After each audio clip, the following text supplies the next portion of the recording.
তৃতীয় শ্রেণী হিন্দু ধর্ম শিক্ষা। তো আজকে আমি তোমাদের দেখাবো প্রথম সাময়িক পরীক্ষার সাজেশন। তো ঈদের পরে তোমাদের প্রথম সাময়িক পরীক্ষা শুরু হয়ে যাবে। তো চলো আমরা সাজেশনটা দেখাই। এটা হচ্ছে 3 পৃষ্ঠা। তো প্রথম অধ্যায়ের প্রথম পরিচ্ছেদ। তো তোমাদের দ্বিতীয় অধ্যায় পর্যন্ত প্রথম সাময়িক পরীক্ষায় আসবে। তো চলো আমরা প্রথম অধ্যায় এবং দ্বিতীয় অধ্যায় দেখাই কোনগুলো ইম্পর্টেন্ট আসবে। তো প্রতি বছর আমি শুরু করি, এবছরও আমি করতেছি। তোমরা এই কমেন্টে বলো যাবো তোমারগুলো আসে, তাই তুমি দেখাও। তো চলো সাজেশনটা দেখাই। এখান থেকে যে কটা শূন্যস্থান ইম্পর্টেন্ট, এটা পৃষ্ঠা নাম্বার 3। এই যে কয়টা আমি দাগ দিয়ে দেবো, সে কয়টা তোমরা খাতায় দাগ দিয়ে নিবা, ঠিক আছে। আর এখানে ডান বাম এটা ইম্পর্টেন্ট আছে, তবে অতটাও ইম্পর্টেন্ট না, ঠিক আছে। যেটা আমি 100% বলবো ওটা 100% ইম্পর্টেন্ট, কিন্তু তার মানে এটাতে তোমরা করবা না আমার কোনো কথা না, এটা করবা, ঠিক আছে। এটা 99% ইম্পর্টেন্ট, আর যেগুলো 100% সেগুলো তো আমি বলবো। আর এখানে দেখো মাত্র 3টা টিক চিহ্ন আছে, তো 3টা টিক চিহ্ন ধরেই করবা, এখান থেকে আর কি কমাবো।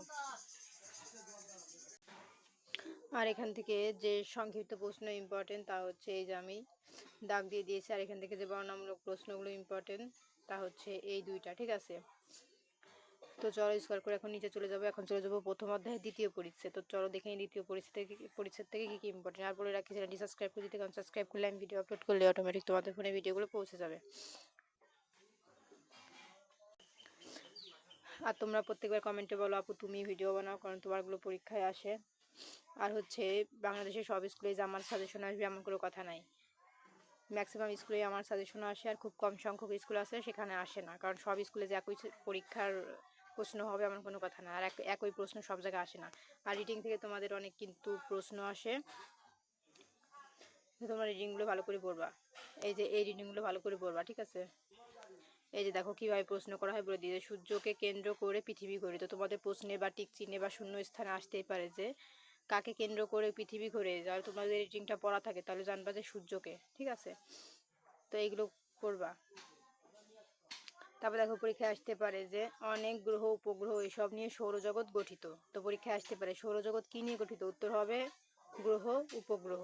তো তোমরা যদি রিডিং না পড়ো তাহলে কি এইগুলোর অ্যান্সার জানবা? তোমাদের ম্যাক্সিমাম প্রশ্ন কিন্তু রিডিং থেকে করা হয়, তোমরা ভাবো যে সেগুলো বাইরের থেকে আসে, আসলে অধ্যায়ের লাস্টে যে প্রশ্নগুলো দেওয়া থাকে ওই প্রশ্ন থেকে তো শূন্যস্থান ঠিক চিহ্ন আসে, কিন্তু ম্যাক্সিমাম তোমাদের রিডিং থেকে আসে, তোমরা এগুলো জানো না, ঠিক আছে। ভাবো যে বাইরের থেকে দিচ্ছে, আসলে বাইরের থেকে না। তারপর দেখো প্রশ্ন, এই যে মহাবিশ্বে সব কিছুর একটি নির্দিষ্ট নিয়ম মেনে চলে। এ নিয়মে দিন ও রাত হয়, ঋতুর পরিবর্তন হয়, এইসব প্রাকৃতিক ঘটনা, এইসব কিছু নিয়ন্ত্রণ করেন সর্বশক্তিমান ঈশ্বর। তো তোমাদের প্রশ্ন আসতেই পারে যে পৃথিবীর সব কিছু নিয়ন্ত্রণ কে করেন, তোমরা উত্তর কি লিখবা? ঈশ্বর। তো এরকমভাবে রিডিং থেকে অনেক প্রশ্ন আসে। তারপর দেখো এখানে অনেক সুন্দর সুন্দর প্রশ্ন আছে, ঠিক আছে। এই যে দেখো এখানে অনেক সুন্দর সুন্দর প্রশ্ন আছে, তোমরা এগুলো কমপ্লিট করবে, এর মধ্যে থেকে অনেক প্রশ্ন তোমাদের পরীক্ষায় কমন পড়ে যাবে। বেশি বেশি করে রিডিং করবা, হ্যাঁ। আর এই যে এইগুলো থেকে তো দেয়, কিন্তু কম দেয়, ম্যাক্সিমাম দেয় হচ্ছে রিডিং থেকে, ঠিক আছে। আমি তোমাদের শিখাই দিলাম রিডিং থেকে কীভাবে প্রশ্ন আসে, এগুলো কমপ্লিট করবো। আর এখান থেকে যেগুলো ইম্পর্টেন্ট এই দেখো মার্ক করে দিয়েছি। আর এখানে যে ডান বামটা আছে কিন্তু 100% ইম্পর্টেন্ট, এটা কমপ্লিট করবা। আর এখানে মাত্র টিক চিহ্ন আছে তিনটা ধরেই কমপ্লিট করবা, তবে 2 নম্বর আর 3 নম্বরটা বেশি ইম্পর্টেন্ট। এখন আমরা চলে যাব সংক্ষিপ্ত প্রশ্ন কোনগুলো আমাদের ইম্পর্টেন্ট। এই 2টা আর এখানে 2টা আছে, 2টা ধরে ইম্পর্টেন্ট। তো ম্যাক্সিমাম রিডিং পড়বা, রিডিং থেকে বেশিরভাগ আসে। আর এখানে তৃতীয় পরিচ্ছেদে চলে এসেছি। এই তৃতীয় পরিচ্ছেদে এটা পুরো রিডিং পড়বা, এর মধ্যে থেকে কিন্তু অনেক প্রশ্ন তোমাদের কমপ্লিট করবে। যেমন ঈশ্বর সকল জীবকে সৃষ্টি করেছেন, তোমাদের প্রশ্ন আসতে পারে কে সবকিছু সৃষ্টি করেছেন, উত্তর কি হবে? ঈশ্বর। এই যে তাই ঈশ্বর ও জীবের মধ্যে নিবিড় সম্পর্ক রয়েছে। তো তোমাদের প্রশ্নে বা শূন্যস্থানে আসতে পারে ঈশ্বর ও জীবের মধ্যে কিসের সম্পর্ক রয়েছে, উত্তর কি হবে? নিবিড়।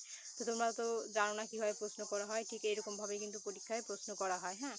তো এই ধরনের এই টাইপের রিডিংগুলো তোমরা বেশি বেশি করে করবা, যে এখান থেকে রিডিং করবা, দেখো অনেক প্রশ্ন কমন পড়ে গেছে, ঠিক আছে। আর এখান থেকে যেগুলো ইম্পর্টেন্ট তা হচ্ছে এই 2টা। আর ডান বাম মিলকরণ এটাও কিন্তু 100% ইম্পর্টেন্ট। আর এখানে টিক চিহ্ন মাত্র 3টা আছে, 3টা ধরেই। তার ভিতর থেকে এই 2 নাম্বার আর 3 নাম্বার এই 2টা ইম্পর্টেন্ট বেশি। আর এখান থেকে সংক্ষিপ্ত প্রশ্ন যেগুলো ইম্পর্টেন্ট এই আমি তোমাদের মার্ক করে দিলাম। আর এখান থেকে বর্ণনামূলক প্রশ্ন এই 3টা ইম্পর্টেন্ট। চলে যাব চতুর্থ পরিচ্ছেদে। আর এই যে এখান থেকে কিন্তু অনেক প্রশ্ন তোমরা কমন পেয়ে যাবে পরীক্ষা, ঠিক আছে।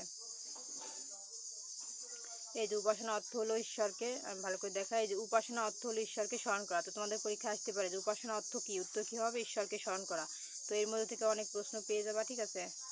তারপর দেখো এখানে আবার আছে এই যে ঈশ্বর নিরাকার, হ্যাঁ, এই দেখো এই যে সাকার দুভাবে উপাসনা করা যায়। তো এই যে ঈশ্বরকে কতভাবে উপাসনা করা যায়, উত্তর হবে দুইভাবে, ঠিক আছে। এইভাবে কিন্তু রিডিং থেকে প্রশ্ন আসে। তারপরে যে এইগুলো কমপ্লিট করবা রিডিং, এর ভিতর থেকে অনেক প্রশ্ন কমন পড়ে যাবে তোমাদের। এই যে রিডিংগুলো বেশি বেশি করে করবো, আমি আর এখান থেকে রিডিং থেকে দেখালাম না, তোমরা রিডিংটা বেশি বেশি করে পড়ো, এখান থেকে কমন পেয়ে যাবো। আমরা স্কোর করে নিচে চলে যাব, দেখবো এখান থেকে কি কি আমাদের ইম্পর্টেন্ট। এই 2 আর 3 পড়বা, ডান বাম মিলকরণ, এটা হচ্ছে 99%। আর এখানে টিক চিহ্ন, এই 1 আর 3 ইম্পর্টেন্ট, আর একটা আছে এটাও করে ফেলো, কারণ একটা থেকে লাভ নাই। আর এখানে হচ্ছে আমাদের এই দুইটা ইম্পর্টেন্ট, আর এখানেও এই দুইটা ইম্পর্টেন্ট। এখন আমরা চলে যাব দ্বিতীয় অধ্যায়। এই দেখো দ্বিতীয় অধ্যায়, এখানে আমাদের অনেক রিডিং আছে, এগুলো কমপ্লিট করবা। এর মধ্যে থেকে অনেক প্রশ্ন তোমাদের কমন পড়ে যাবে, আমি আর এখান থেকে দেখালাম না। তারপর দেখো এখানে আছে যে স্বামী প্রবনানন্দ 1996 খ্রিস্টাব্দে 29 জানুয়ারি জন্মগ্রহণ করেন। তোমাদের পরীক্ষা আসতে পারে স্বামী প্রবনানন্দ কত তারিখে জন্মগ্রহণ করেন, এই তারিখে দেওয়া উত্তর, ঠিক আছে। আর তার জন্মস্থান কোথায়, যে স্বামী প্রবনানন্দ জন্মস্থান কোথায়, উত্তর লিখবা। তার জন্মস্থান বাংলাদেশের মাদারীপুর জেলার রায়চর উপজেলার বাজিতপুর গ্রাম। আর এই যে স্বামী প্রবনানন্দর পিতার নাম কি, এই যে তার পিতার নাম বিষ্ণুচরণ ভূঁইয়া। আর স্বামী প্রবনানন্দর মাতার নাম কি, উত্তর লিখবে যে মাতা সারদা দেবী। আর স্বামী প্রবনানন্দর ছেলের নাম কি, এই যে বিষ্ণুচরণ, ছেলের নাম রেখেছেন জয়।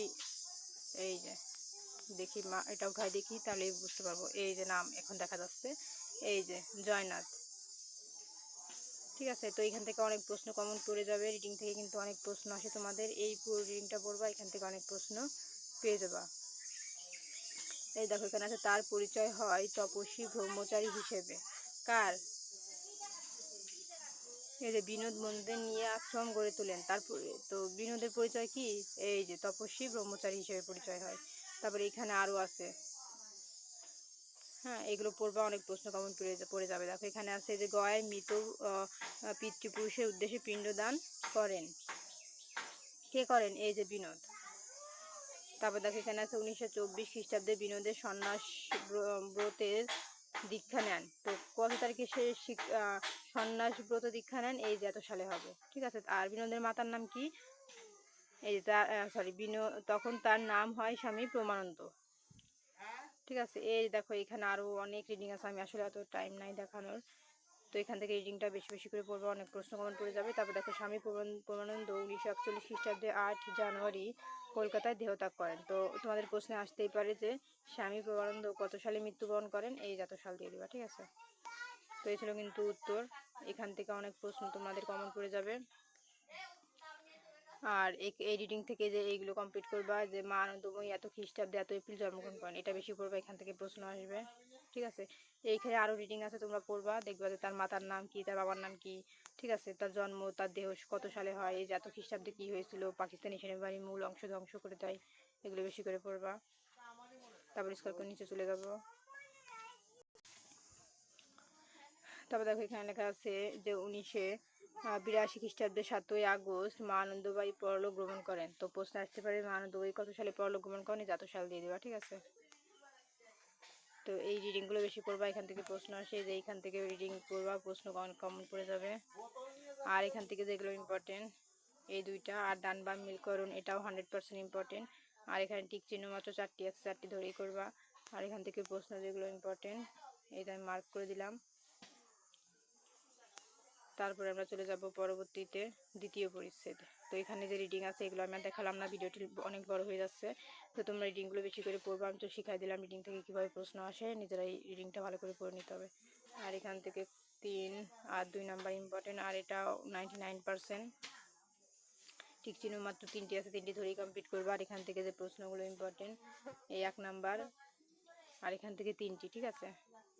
তারপর আছে তৃতীয় অধ্যায়। তো তৃতীয় অধ্যায় আমাদের এবার প্রথম সাময়িক পরীক্ষা আসবে না। তো আজকের মতন এই পর্যন্তই। পরবর্তীতে অন্যান্য সাবজেক্টের ভিডিও দেখার জন্য বা সাজেশন দেখার জন্য অবশ্যই সাবস্ক্রাইব মাই চ্যানেল। আর ভিডিওটি কে কোথা থেকে দেখছো অবশ্যই কমেন্টে বলবা।